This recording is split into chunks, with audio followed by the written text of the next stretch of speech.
What follows here is a recap on an older presentation done last year for the Guilford County Genealogical Society on working through problems pre-1850 census. However, although the beginning material and the end material is very similar, the two examples given in this version of the presentation are not necessarily limited to Guilford County, and they're completely new. They're not like the three given in the prior. So here's a couple more examples to give you some scenarios that would help potentially in your research in this difficult period. And one of them includes an enslaved person's ancestry. When you work in the local history room, as I've done for nearly 16 years now, you realize that people rarely bring in the easy or the straightforward genealogical questions. The public only seem to bring issues that they and others have been working on for the last 20 years to no effect. The truth is, we can't always answer those questions completely, certainly not without a great deal of effort, but we can often point out a strategy or a record source that our clients haven't really thought of before. Merely talking about research resources and methods is one thing. What's far more valuable to me is demonstrating how particular problems are solved, the sources that are used, and the stages through which the research progressed. After all, most of us learn by doing, and we can also learn by watching others do. I like that much better than speaking in generalities. I'm hoping this presentation will provide listeners with novel approaches to tackle some of their 19th century conundrums. Today, I'm answering real questions from actual patrons who will remain anonymous throughout. None of this is contrived or taken from my personal research. I'm betting nearly everyone else here has experienced a similar problem, and hopefully some strategy or other that I employ today will trigger an idea of where you might go next in your research process. Plus, I think if your research is focused on North Carolina or Guilford County, you may learn a little something about the vagaries of the records available for research here that you didn't know before. Each county has unique characteristics and circumstances that are peculiar to it. Every state has its own unique and evolving record and jurisdictional situation. One only becomes acquainted with these aspects of location through long experience, consultation with others, and reading. So by all means, wherever or whenever you're working, always begin by educating yourself about the records that existed at the time and in the place in question. You can do that somewhat through printed research guides specific to place, through quick research cheat sheets for various localities, through place-specific or time-specific videos, conferences, or webinars, or through resources like the Family Search Informational Wiki. By the way, the Heritage Research Center at the High Point Public Library, where I work, offers a free online tutorial resource called Heritage Deep Dive. It's a YouTube channel, totally free, with about 21 videos and counting, including a version of this very talk. That video will offer you 3 completely different examples from those that you'll hear today. And all of the YouTube examples are Guilford County related. I only have time for 2 queries today. What you'll hear today is not repeated on that first video. So there's even more material for you to explore and more insight to gain on Heritage Deep Dive. I also invite you to call, write, or visit us to consult about your own research issues. Note the email address on your screen, which is my personal work email. You might be surprised by what a fresh pair of eyes with a different set of experiences can yield with regard to your research. So first of all, let's think in general terms about why we have so many problems with our research in the decades prior to 1850. Now, here are some crucial reasons. Rare vital records. We live in the South. Therefore, we have a dearth of vital records from the early 19th century to help us. Our dominant Christian denominations here rarely kept such records, and the government itself certainly kept no systematic records of birth and death. The records we find relating to such events are purely incidental and are concerned with ancillary legal matters to which the birth or the death is irrelevant. They are not, well, it would be relevant rather. They were not created because the government had an interest in the event itself. Civil records of marriage exist, but they are incomplete, to say the least, because the marriage bond existing prior to 1868 was not the only way to get married. Maybe half or more of the people who got married in early 19th century North Carolina never interacted with county authorities to solemnize their union. They only interacted with their minister, and that was enough. Marriage licenses weren't required for a legal marriage until 1868. Inadequacy of census records. Federal census enumerations were not concerned with individuals, but with households. Prior to 1850, only heads of household were named, though everyone was accounted for with a tick mark by gender and age categories. This is a nationwide problem. The primary interest of the federal government in the population was for purposes of economic potential, taxes on individuals and wealth, manpower, conscription if the need arose, and political representation. Numbers, numbers, numbers. Individual identities were of little concern at that early date. That leaves us scratching our heads. Now, does that mean that records were not created with genealogists in mind? Well, of course, that's what that means. That's never the case. We are adapting records that are not designed to help us directly to our own purposes and having to take what we can cull from them. Mobility. People were very much on the move in the early 19th century. Fresh land was always opening up to the west with the new opportunities it offered to start over and recreate oneself or run for one's problems in the place they came from. Therefore, many of our antebellum ancestors, particularly those with few local resources or opportunities, or who got into a legal or a financial scrape, can be hard to track because they kept moving. Legal invisibility. We must consider that our forebears often only appear in records to the extent that they own property or had state-mandated responsibilities or private contracts to fulfill. There are always those ancestors in any period who were subsumed under the legal personhood of someone else, or who were simply very poor, isolated, and law-abiding, and therefore show up only very rarely in public records. They could be women, they could be poor people, enslaved people, minor children, or young men barely started in life. Given the inadequacy of some of the other records we have mentioned, such folk can be extremely hard to track. Still, there are certain record categories it's easier to find those kinds of individuals in than others. So in short, for many of our pre-1850 research problems, superficial or preliminary research, the kind of research that you can typically do on websites, will often prove inadequate on its own.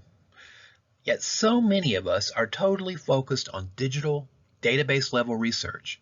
When we get tunnel vision like that, we turn into search box hounds, not researchers. So many of us keep trying the same digital resources, looking for the same names on the same websites over and over again, or begging people on message boards and social media to do our research for us. Guess what? The answers aren't there. You're going to have to look somewhere more unusual. Remember that old quip? The definition of insanity is doing the same thing over and over again, expecting a different result. No, the answers to our problems usually lie in out-of-the-way places, in eyeballing page after page of unindexed records, in examining published books of records that have been abstracted and indexed for us but not digitized because they're still protected by copyright. And the solutions also come from collecting multiple records from different sources, identifying them as pertaining to our focus individual or family or their neighbors and friends, and then analyzing everything that we've collected as a whole to come to a conclusion. Little pieces are not so little when you bring them together to form the parts of a puzzle. So don't minimize the value of what you find. Keep it, collect and categorize it, treasure it, Try to bring it together into a larger picture. It will mean more to you when the big picture starts to emerge than it did as an individual puzzle piece.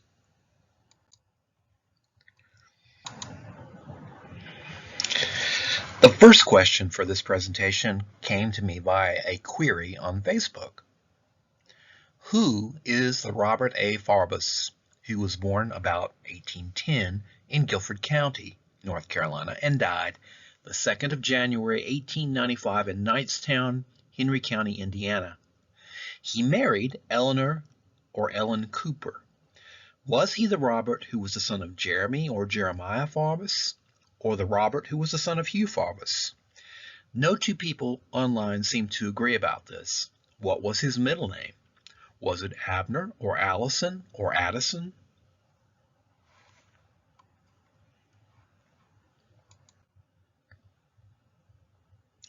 So we begin with some typical resources.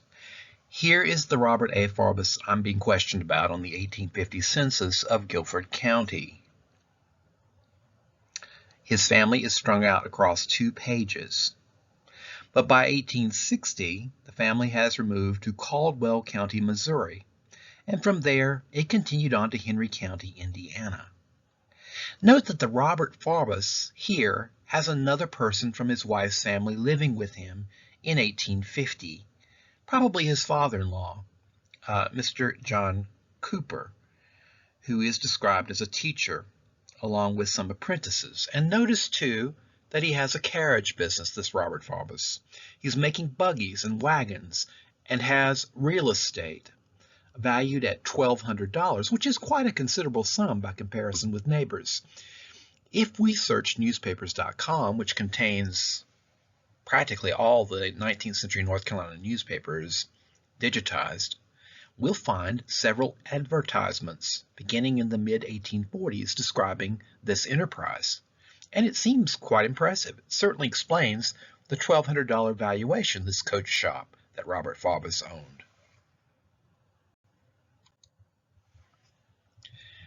So this is not a case of a person bereft of resources or who provided no legal records. For examples of that, see the other YouTube channel version of this presentation from about a year ago. He's a propertied, adult, free white male with a thriving business to all appearances, but it is a problem of duplicate identity. And we face this problem so many times in the antebellum era. The lack of explicit census enumerations magnifies the difficulty. Upon closer examination, we will find that there were several Robert Forbises, including another Robert A. Forbis, who appears not to be the man that we have here. So here is the land division of a man in Guilford County named Jeremiah or Jeremy Forbis back in 1819. And note that his co-administrator, along with the widow, was someone named John Allison. And in fact, Jeremy Forbis's wife was Mary Allison before their marriage. So clearly he had a son named Robert A. Forbis, and another shown here named Joseph G. Forbis. So we might think, okay, our Robert is only about 7 years old at the time of this partition of land. Probably this is the same person. And many would take that literally and move on with little thought, but they would be wrong. Even if the name appears to be identical, don't assume anything. Check it. Find out what happened to this land that young Robert A. Forbis, son of Jeremy Forbis, inherited.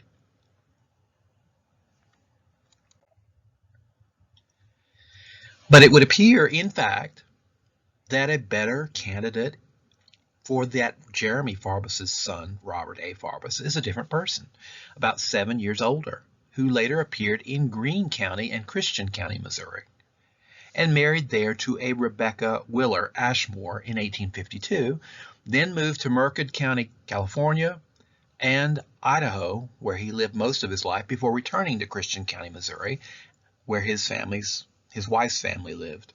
He had no children, and from an 1867 California voter registration record, we find that his middle name was Allison.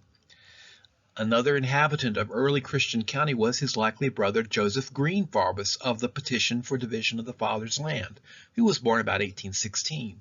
These are almost certainly Jeremy Farbus's sons. Robert Allison Farbus was probably named for his mother's family.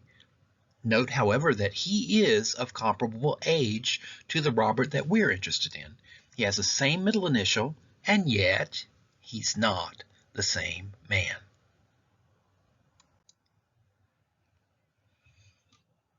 Now, one pre-1850 resource I've often resorted to is one that I transcribed and indexed myself for the Guilford County Genealogical Society, and which has been published by them in 2 different books on lulu.com.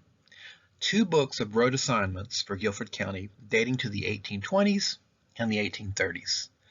Before there was a highway department or federal Department of Transportation, citizens of each county maintained the roads. Men from the ages of 16 to 60 would be required to come out annually and work on the roads in their vicinity when called upon, or they could send enslaved people or servants in their stead. Each road gang had an overseer. Needless to say, these men lived in the vicinity of that road.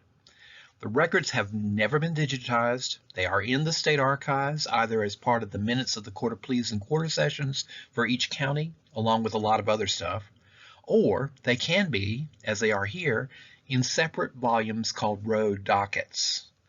They could also be filed chronologically in a road records category as individual slips of paper with assignments on them. Not every county has them, but many do. Guilford has a set of separate dockets, and I have published 2 of them. They're great for uncovering the names of younger men who may not be heads of household yet or landowners and placing them geographically. There are no Roberts in the list that we would expect these 2 young men to be serving road duty, but there is an Allison Farbus, as you can see in 1834. There was also an Addison Farbus, and because of these records, and because I know Jeremy's son is identical with Allison, I suspect there were 2 Robert A's, called by their middle names instead of their first names for this set of records, to make sure that they weren't confused with one another. You see, county clerks typically did distinguish men of the same name to avoid mistaking who was meant for a specific summons or duty. Sometimes they could do that with a middle name or an initial. Sometimes they would use an occupation, a creek on which they lived, some nickname, some physical characteristic or occupation in parentheses after the name to distinguish them. But if there is a qualifier of any kind, you can be certain that indicates that there are 2 or more people with that same or a similar name. Even senior and junior are used in this way, and it may not be that we're talking about father and son, just an older and a younger person with that same name. In fact, they may only be a few years apart, not father and son. They could even be grandfather and grandson, or uncle and nephew, or cousins, or even unrelated. So even though I may know my Robert's middle name now, and roughly where he lived when quite young, from the road assignments alone, I still cannot tell exactly whose family he belongs to. But I haven't exhausted my resources by any means, because I know that my Robert A. Farbus, what I'm looking for, owned land per the 1850 census. So I need to look for deeds and associations of his that I can also track from those deeds. And so I assembled this set of deed abstracts in a chronology or timeline of sorts. Note that my R.A. Farbus established his own business, his own company in fact, and he had some partners.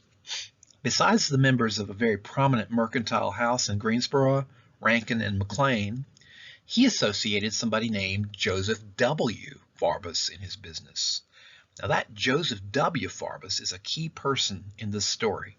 You can see the business went belly up, and the partners conveyed the land that they had acquired to Joseph Farbus alone, who then attempted to convey it to a John Farbus before finally offloading it to Samuel Hill in 1857.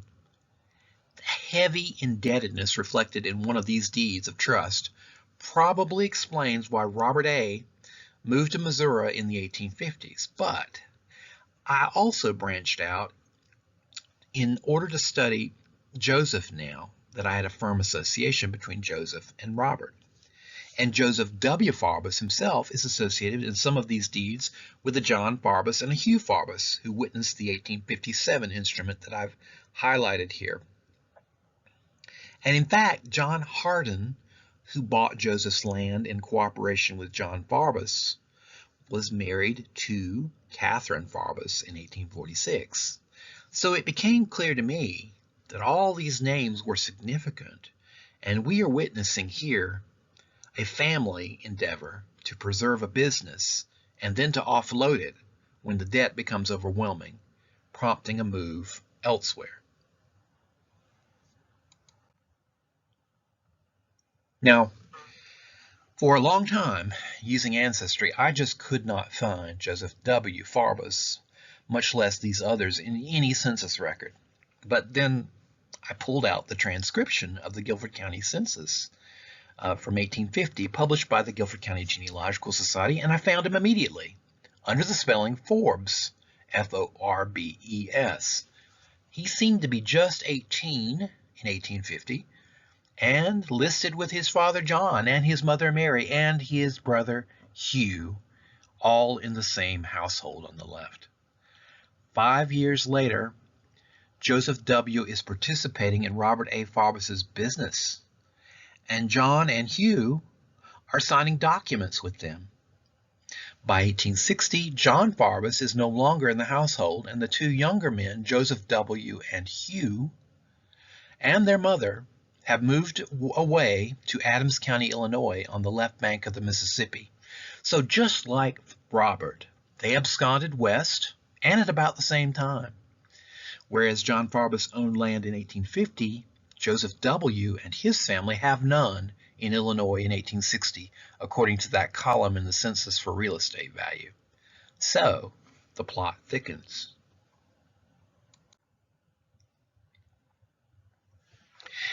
And if we look one page over in the 1860 Adams County, Illinois census from Joseph, Hugh, and their mother Mary, we see a William Farbis and wife Jane, who was living in Guilford County in 1850 himself.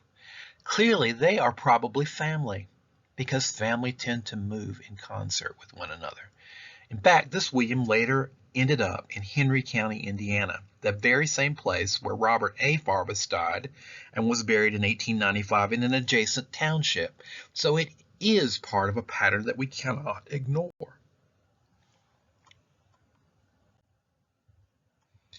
And if we go back to the 1820 census of Guilford County, we see that the only John Farbis who fits the description of our 1850 head of household with Joseph and Hugh in that house has 3 males under 10 years of age in his household, which is ample room to accommodate both William and Robert A. and another son whose name we still don't know.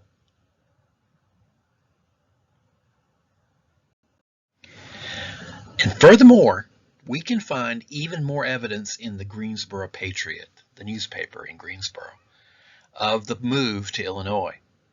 These notices were found in the newspapers.com search. In 1857, we have a notice of John Farbis advertising a sale of land in Guilford County prior to moving west, which gives a very nice description of his property. And in 1859, it's reported back home that he had died in Adams County, Illinois. So all we need to complete the proof is perhaps a will or an estate file or a deed in Illinois that acknowledges his son Robert A. Farbis's part in the father's property. But there seems to be no estate file, no will for John Farbis in Illinois. So he may not have owned any land there at all. The financial troubles in North Carolina may have ruined him. And whereas Robert A. Farbis recovered and became a fairly prosperous merchant out west, if John had left a will or estate, we might have our proof, but we don't. This is the case with a lot of our mystery ancestors for whom we cannot find parents. We should open ourselves to the possibility that their parents moved elsewhere, whether or not they did themselves. We might be looking in the wrong place for the evidence that we need. But even if the direct evidence is not available, as it frequently isn't, we already have a lot of circumstantial indicators to posit this conclusion. So clearly there were multiple Roberts in early Guilford County. I haven't even shown you all of them in this demonstration, but the strands for each can be separated with careful attention to detail. Our Robert was not the son of Jeremy. He wasn't the son of Hugh mentioned in the latter's will, because that Robert sold the land that he inherited from Hugh in the early 1830s when our Robert was still a minor. But he is likely a third Robert, or a second Robert A. Forbis, who was the son of John and Mary Forbis.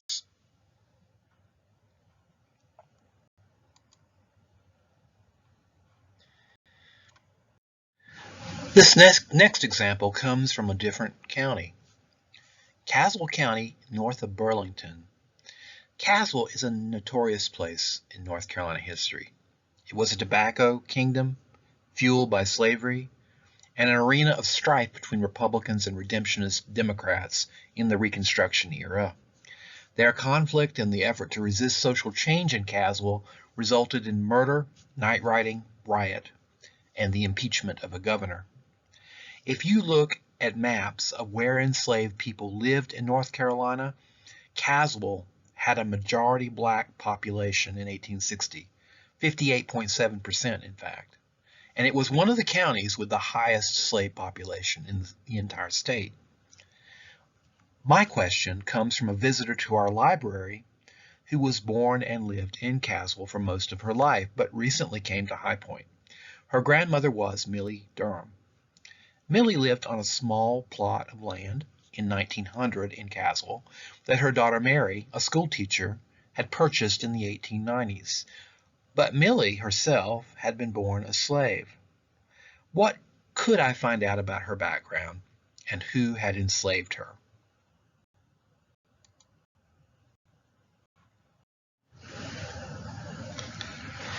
This is always the toughest kind of question to address because it's a matter of legal invisibility. Enslaved people do not come to the attention of authorities and get recorded in records except under certain circumstances. Could be when they are assessed for taxation or enumerated in censuses, mostly anonymously. Could be when they've allegedly committed a crime or a crime has been perpetrated upon them, which cannot be ignored, a civil or criminal court issue. Could be when an owner has died and his possessions must be sorted, managed for heirs, sold, or divided among the heirs. And occasionally, but not always, when enslaved people are sold, mortgaged, or given away, in these situations, the legal documents are often in private hands or unrecorded. Usually enslaved people are subsumed under the legal identity of their owner. Now we can add some stray mentions in church records for enslaved members or hope that private papers of the former owners may exist, either in a public archive or in the hands of a descendant who may be willing to help. In rare instances, we may even find affidavits pressing for freedom on certain grounds or slave narratives, but mostly long periods of time transpire between instances where enslaved people may be mentioned, and often the records do not mention them by name, or it's just only by one name, the Christian name, which they will share with so many others in their vicinity. To add to our troubles, enslaved people can also be some of the most mobile people in the antebellum South because of white migration and slave trading.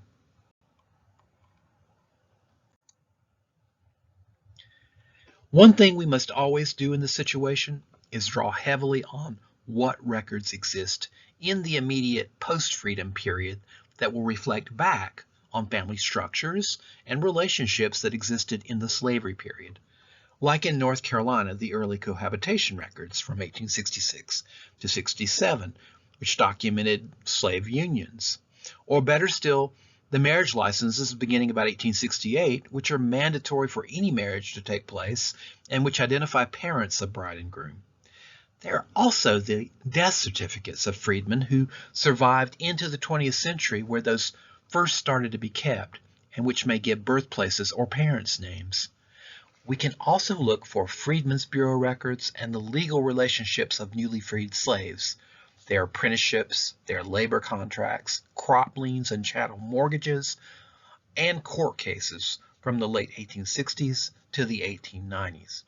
Who were their witnesses? Who were their securities on bonds to appear, and their opponents in legal matters? Who owed money to them, and who did they owe money to and purchase from? What do the names they gave their family members reveal about their past? And of course, in those rare instances when they acquired land in the late 19th century, from whom did they acquire it and how? All of these relationships revealed in the legal documents of the late 19th century, when formerly enslaved people had their own legal individual personhood, could reveal connections extending back to the pre-emancipation era. And we're fortunate now that we have the tremendous boon of DNA. Both autosomal DNA and Y-DNA can readily reveal relationships to second and third great-grandparents, and it can go well beyond that, particularly with Y-DNA in the direct male line, as we know from Thomas Jefferson's example. So the more descendants of formerly enslaved people test their ATDNA, the better that resource will be for finding relationships between enslaved people themselves that can be documented no other way. Already, it's very common to find relationships to white owners using AT or autosomal DNA because the descendants of so many slaveholders have tested. I recommend Ancestry DNA first and foremost for this kind of work.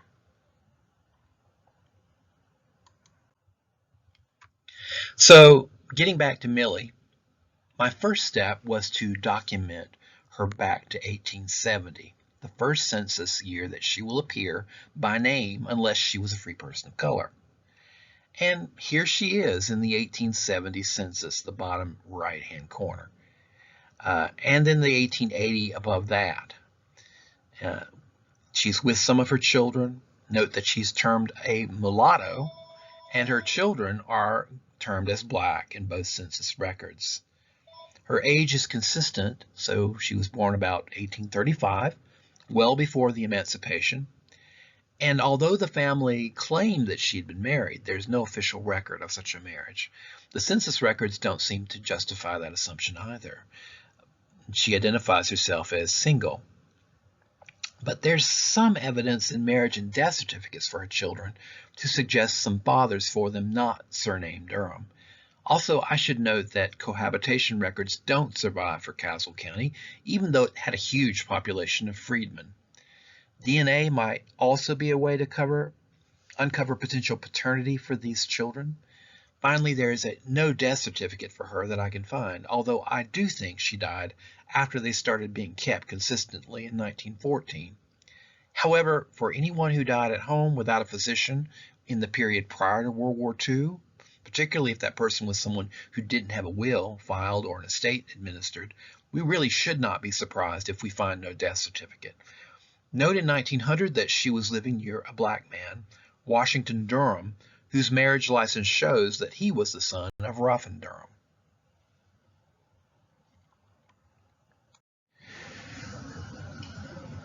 So how to bridge the 1865 gap, the emancipation gap from 1870 to the prior period of enslavement? Milly has a consistent surname across 1870 and 1880, Durham. We know that she was born enslaved because she's not found in the free schedules of 1860 or before. She has a consistent age, born in March of 1835. Her surname may not be a clear indicator of which family enslaved her. And to make clear progress from here, we really need information on that enslaver's family because, as I told you at the outset, for legal purposes, Milly will be subsumed under the person or persons who kept her in slavery. I find, in general, that it's good to explore the possibility that the surname borne by the freedman is related to the family that owned her at emancipation, at least as a first step. But it might well be that the freedmen kept a different surname that they actually used while they were enslaved. And it's a little known fact, but enslaved people did use surnames amongst themselves, and sometimes the slaveholders used them, if they had more than one person, with the same given name on their plantation. So usually they just called enslaved people by their given name. That doesn't mean they didn't have a surname. However, that surname might date back a long way to a prior slaveholder, to the mother's side of the family, or the maternal grandmother's, because the law of the womb applied in the culture of enslavement. Or it might be an enslaved father's or paternal grandfather's family name, whether white or black. Or it's very possible the freed person took a surname of his or her own choosing at freedom with no regard at all to the prior owners. That last possibility, I find, is more likely if the individual traveled away from the location where they were enslaved and put down stakes somewhere else, somewhere where they didn't have to ask anybody for a by your leave or show any deference whatsoever to former masters. When we look into the probability of ownership within the Durham family, we find that there are only 2 slave owners in the county of Caswell of that name, and both in the vicinity of Milton, where Milly formerly lived. Now that's a relief. We don't have so many options to consider. One is Catherine Durham, born about 1787 and died in 1865, who was the widow of Newman Durham. And the other was John Durham. John has a will in which he names some of his enslaved people as bequests, and Milly is not among those individuals. But I was relieved when I saw that Newman Durham died in 1850, only 15 years prior to the end of enslavement. Unfortunately, Catherine died just subsequent to the end of the Civil War. If she had left an estate in June 1865 or after, it would not list enslaved property because emancipation had already taken place. However, we should always check estate records of people that we suspect were the slave owners for references to people they may have formerly owned, because it's very possible those folk could still be doing business with the estate. They could be owing money or rent to the estate of their former owner. They could purchase items at the estate sale, and finding their names might help us figure out who was enslaved by whom. But in this case, Newman Durham's estate records only indicate that he owned 6 people. There are no names, no further details, and I checked both the loose estate papers and the recorded papers in the estate books. The fact that his widow lived until just after the end of the Civil War probably obviated the need of a final accounting and division that might very well have given the names of these folks.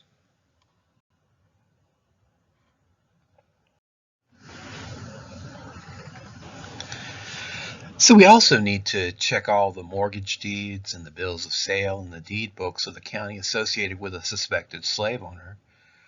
Unfortunately, most clerks of court did not index anything recorded in deed books that had to do with personal property, which is the category into which enslaved people were shunted.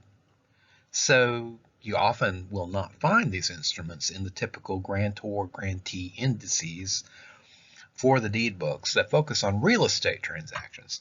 That makes them much more difficult to find, but well worth it. Sometimes you need to look in each deed book for handwritten indexes in the front or the back of the book and check each page in which the suspected slave owner is mentioned. Sometimes you have to just skim through each deed book if there isn't a handwritten index in the book itself. There is a project underway, the People Not Property Initiative, in cooperation with the Digital Library on American Slavery at UNCG, which is seeking out each of these deeds regarding enslaved people and seeking to put abstracts of them online, with county clerks often cooperating in the effort, or the Register of Deeds anyway. But also, you should check to see if some kind genealogist has abstracted all or some of the deed books already and published them in book form with indexes. That can also save a lot of time. Just note that a lot of transactions regarding slaves were never recorded in deed books at all. The owners just kept those documents among their personal papers, which often do not survive. So in this case, the 1851 inventory of Newman Durham wasn't so helpful. However, in 1837, he filed a mortgage deed, because he owed several debts, including one for the tuition of his two daughters. He put up, unbelievably, 9 enslaved people as collateral for that debt, along with 130 acres of land.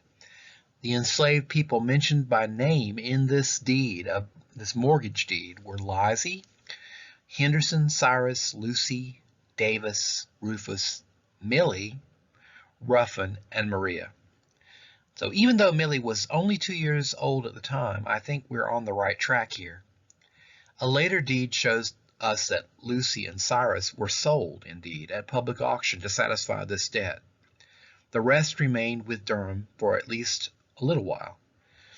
Personal property like slaves always got attached first to satisfy debts and judgments before land would even be touched. Note that another of the enslaved people in this list was Ruffin. Ruffin Durham, who was the father of that Washington Durham who lived very near Milly in the 1900 census of Caswell County. So he may have been a brother. And beyond that, studying the land deeds of Newman Durham, I was able to determine that he lived on the road from the Red House Presbyterian Church to the town of Milton, near the Thorntons, the Graves, and the Taylors. Now that's exactly the same area where Milly would reside in 1900, and where her daughter Mary, the school teacher, took up a small tract of land for her mother and herself. Finally, in looking at the slave schedules associated with the Durham family, in 1860, I can see a woman in Catherine Durham's household, unnamed, but aged 25. I have every reason to believe that that's Milly. So I feel, in the depths of my soul, that this is almost certainly the right family because I have the right given name, the right association with a neighboring Durham family from 1900, and the right location in the county. If DNA research contradicts my supposition, that would be the only compelling reason that would cause me to call it into question at this point, because you know that DNA does challenge some of our conclusions from time to time, and we should always listen when it does. DNA does not lie if it's interpreted correctly and carefully with knowledge and skill. So, how do I find out more? Well, the next steps are to trace every transaction into which Newman Durham ever entered, including other bills of sale, any family papers he may have left behind, any tax lists or census records, every census listing of his slaves by age and sex, not by name, and anything he might have inherited from his side of the family or his wife Catherine's. I suspected Catherine might be the key here. It's relatively easy to find out who Newman Durham's wife was before she married him, because there is a marriage bond, and from the deeds and probate records of the county. She was married to Newman Durham the 7th of April, 1804, and was the daughter of Hezekiah Farley, who died in 1808. Now, the Farley will and estate documents show that her father owned enslaved people, and that he apportioned them out among his heirs in a particular way. One of the slave women in the list was likely our Milly's mother, although she would not be born for decades yet. And note that even in 1808, when Hezekiah Farley died, there was an enslaved woman named Milly in that group. Now, that's not our Milly, but probably the woman for whom she was named. Was she her mother? Was another woman named Nancy likely her mother? Note how the enslaved people are listed in this inventory here on the left-hand side. In family groups with two mothers, Fanny and Sarah. The way the list is organized is often a clue. When we think of the mulatto designation here for Milly and the two older women with all these children, I get a feeling I know how the Farleys increased their slaveholding.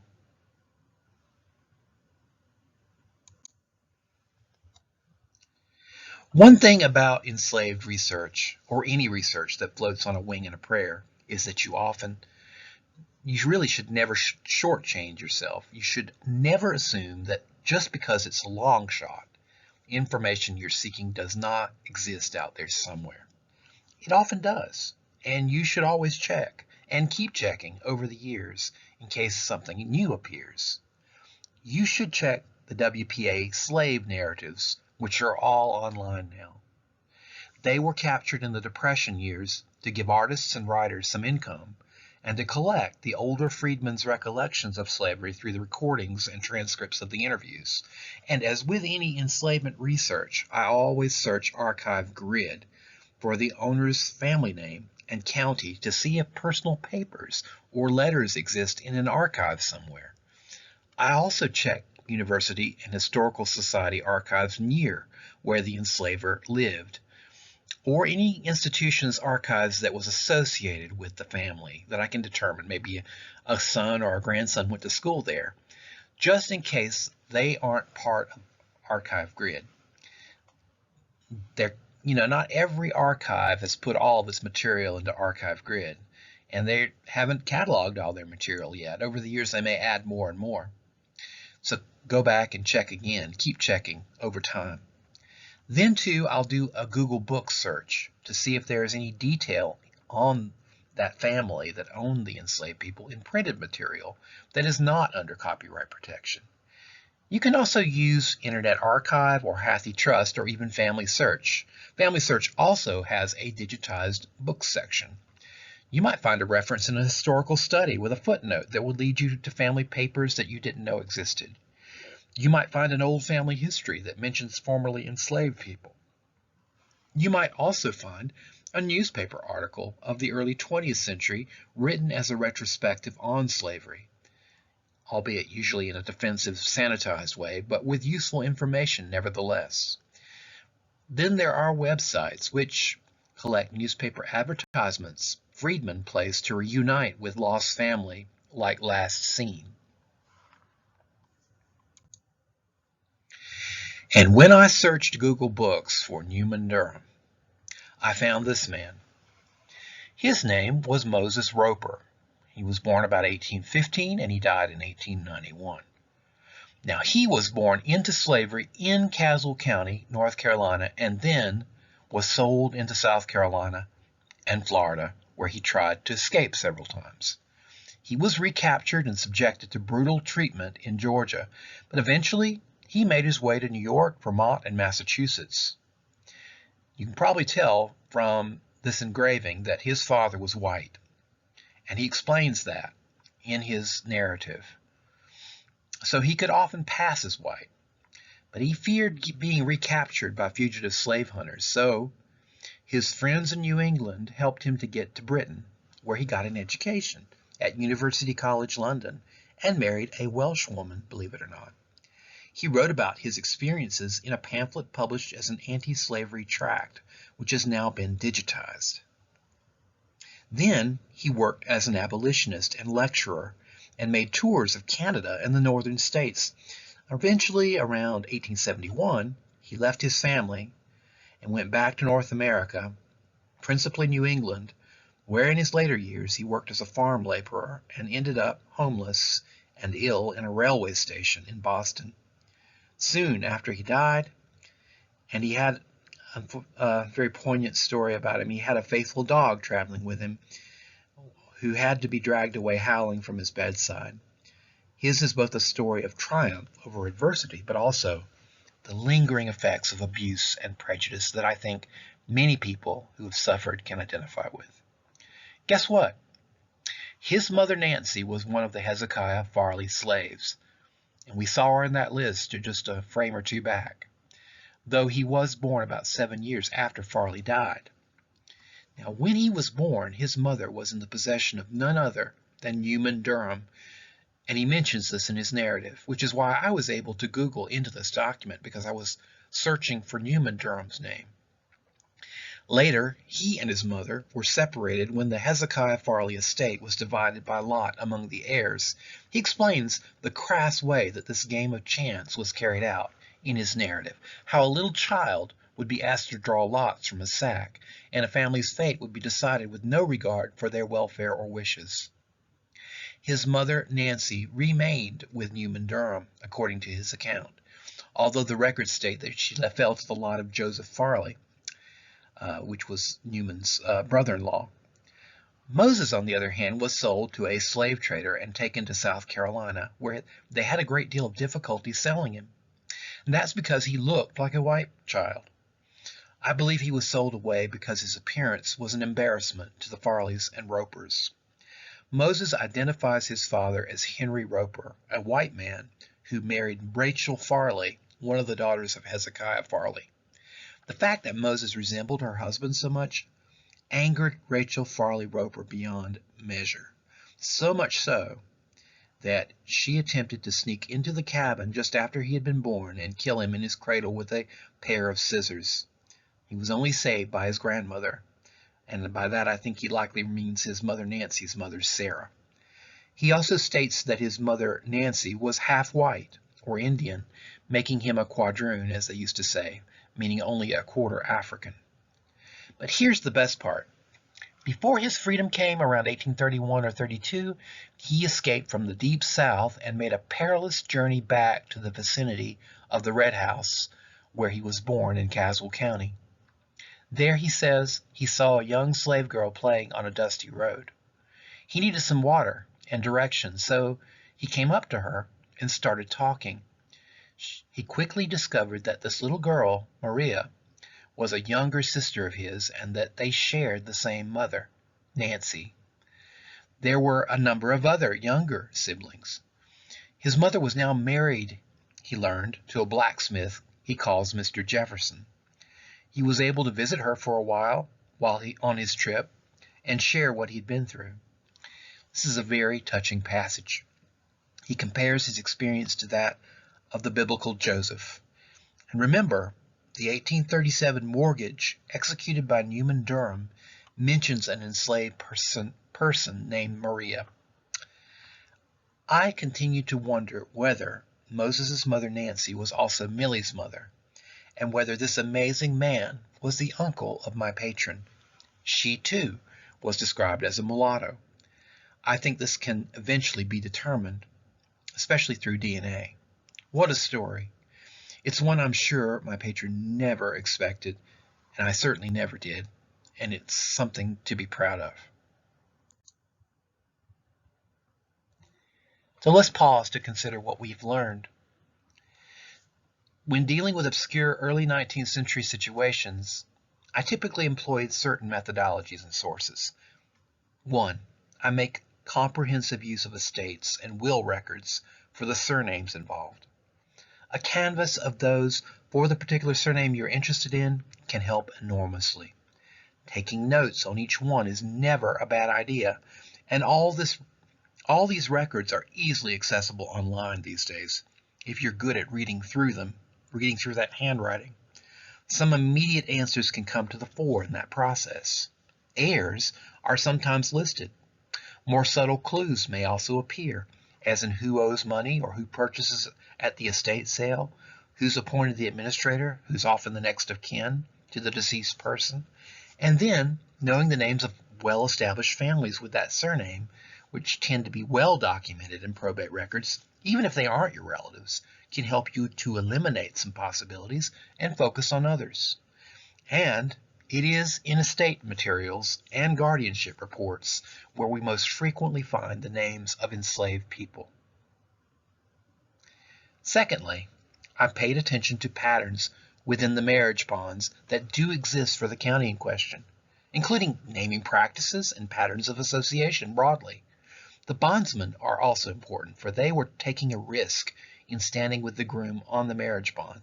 They might be related, and we know that tracing enslaved people involves tracing family relations in the slaveholders' families, male and female sides back several generations. Thirdly, I take full account of the deeds, mortgages, and bills of sale for the county. In the case of Guilford County, we have a complete index of pre-Civil War deeds using Dr. A. Bruce Pruitt's abstracts and immediate access to the original documents through the Register of Deeds website back to the beginning. They've all been digitized. Not only do deeds establish location within the county, and proximity is very important in solving these questions, they also show who was associating with whom as witnesses, neighbors, buyers, and sellers, or tract histories, the history of land ownership for that particular tract of land. That's even more important. We've learned that deeds incorporate more than just land records. Deeds of indebtedness or deeds of trust, mortgage deeds, are just as crucial. They revealed a lot about the enslaved people belonging to the Durham family. Bills of sale and slave mortgages are sometimes resident there. Even when abstracts like Pruitt's don't exist for a county, they are worth the added effort to research these deeds. But remember, the clerk-generated grantee-grantor indexes will not tell us everything that we need to know, especially when it comes to enslaved people and their bills of sale and mortgages. I often incorporate, in the fourth place, information from our abstracted court minutes and dockets about estates, apprenticeships, bastardy issues, road assignments, criminal and civil controversies at law, and other matters. All these can help to establish location and patterns of association that are key to solving any early problem. But I could expand my search to minutes that haven't been transcribed and indexed yet. In other counties where lots of loose or dismissed court papers survive, bonds, summons, complaints, answers, indictments, witness tickets, depositions, these can be even more helpful than minutes in solving issues about obscure families. The minutes are just the digest of what happened in court. The papers, on the other hand, include lots of what happened before and after the court case was heard, some of which never even came into court, but was settled by a magistrate in a less formal setting. They can answer questions like, who was a witness in a case involving my ancestor? Who signed a bond for his appearance in court? Who made a complaint about him? Who may have committed a crime against him and why, or vice versa? Who made an allegation of slander or debt against him, or vice versa, and so on? Who disputed his ownership of land and other goods? The theory is the people who are involved in court matters with your ancestor have a good chance of being related in some way. The more times they show up, the more suggestive the connection is. They are certainly his neighbors. Some of them are his family. The more of them that you can identify, the better. Fifthly, I usually conduct searches of the index of the Guilford Genealogist, which has incorporated a lot of material for this period from a variety of obscure sources. The local genealogical society has an online index to back issues. But even if you have to look at indexes issue by issue, you might locate items there that are hard to find in any other way. Bible records, old letters, church records, photographs, voting records, military records, just anything and everything that you can imagine. And you can do the same with the periodicals of other county genealogical societies, past and present. Then I sometimes make careful analytical use of census materials for the pre-1850 period, comparing them with later census records, using them to establish location in dialogue with deeds and neighbors. And finally, I look for private papers where they might have a bearing on a community or family, as in the enslavement case study, and especially in court counties where local government records are missing due to a courthouse fire or other disaster. You might want to look at any private collection that you can find related to that section of the county to help fill in the gaps. You never know when your ancestor will appear in a neighbor's papers. Keep the vagaries of each individual county's records in mind, such as what has been published and what is not, what records are missing and what records are uniquely available, what records have been digitized and which are only available in the archives. All that can help you to plan your research strategy in a methodical and realistic way. In Guilford County, for example, the earliest court minutes and wills from the 1780s, all the Superior Court minutes before the 1850s, all the tax lists other than 1815, even though they were done annually, a lot of early loose estate records, and other loose court papers are no longer to be found.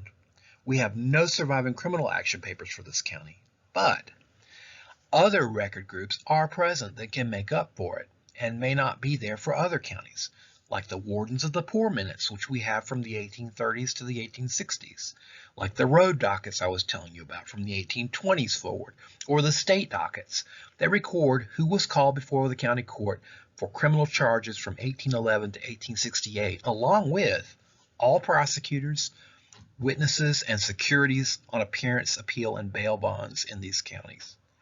That last category is almost as good as having the criminal action papers. Now, research in this period is challenging, but far from impossible. And don't forget the possibilities offered by Y-DNA and autosomal DNA in the most challenging situations. Even with very poorly documented families, DNA can provide the clues to bridge the gap, at least on the level of a good working theory. 200 years is well within range of DNA, autosomal DNA, to be productive. Sometimes the genetic Hail Mary is the best you can hope for.